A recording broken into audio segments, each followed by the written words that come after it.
Funny how riding a bike can change your mood. The Triumph Thruxton R just did that for me, riding it at the launch in Portugal, just after the Bonneville T120. The T120 is a nice traditional bike, which I'll tell you more about in a full review soon, but the Thruxton R is something else. It might be the engine rumble, which is felt as much as heard. It might be the focused riding position with clip-on bars. It might be the sharp steering or the burst of torque from 2000 RPM.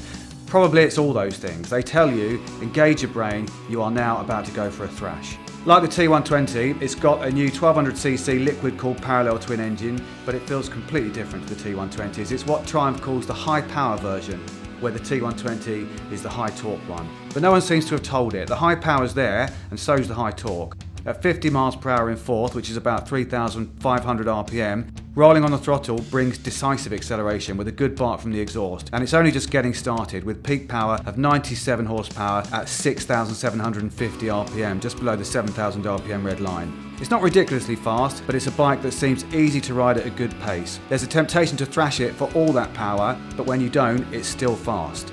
And frequent gear changes are light work thanks to a torque assist clutch. The tubular steel cradle mainframe is new and the same as the T120s, but with a different subframe welded on. The headstock angle is steeper and the trail and wheelbase shorter than the outgoing models.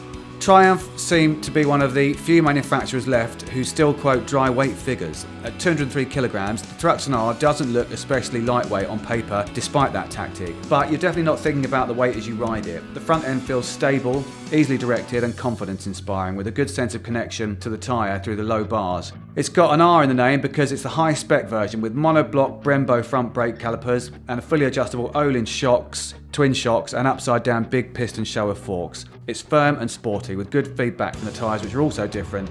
The R has Pirelli Diablo Rosso Corsas, where the base model has Pirelli Angel GTs. Other differences include the exhaust, which is chrome on the base model and stainless steel on the R. There are 3 riding modes: Sport, Road and Rain, offering varying degrees of torque in response to a given throttle input. You can probably work out which is the most aggressive. I felt inclined to leave it in Sport for immediate access to that mid-range punch. That's what this bike seems to be about. The electronics package also includes traction control and ABS, both of which can be switched off.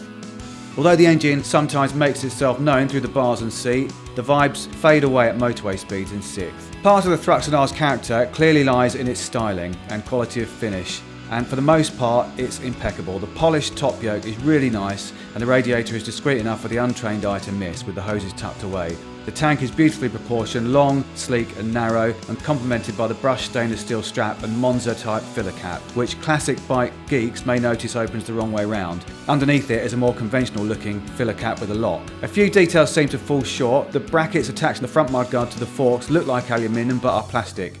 The clocks look more the part, with 2 big dials featuring black numbers on a silver face, and information including fuel range, current and average fuel consumption and a gear indicator. According to the clocks, my bike can average 50.3 miles per gallon by the end of the test ride, while Triumph claims it will do 61 miles per gallon. It's got a 14.5 litre tank, so that's a range of 160 miles or 194 miles depending on which economy figure you accept. Elsewhere, equipment includes a USB charging socket. It comes with a single seat unit with a dual seat and pillion pegs available as an accessory. Towards the end of the ride, the engine stalled mysteriously as I slowed down for a junction and pulled the clutch in, leaving me drifting around a corner, no idea why. And the seat began to feel a bit hard, not helped by the firm suspension. It would have been worse if it wasn't such an engaging ride.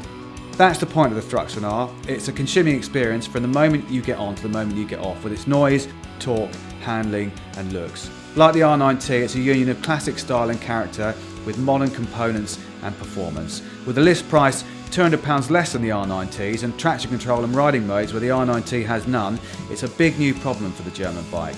I can't wait for a back-to-back test, and we'll be doing one soon.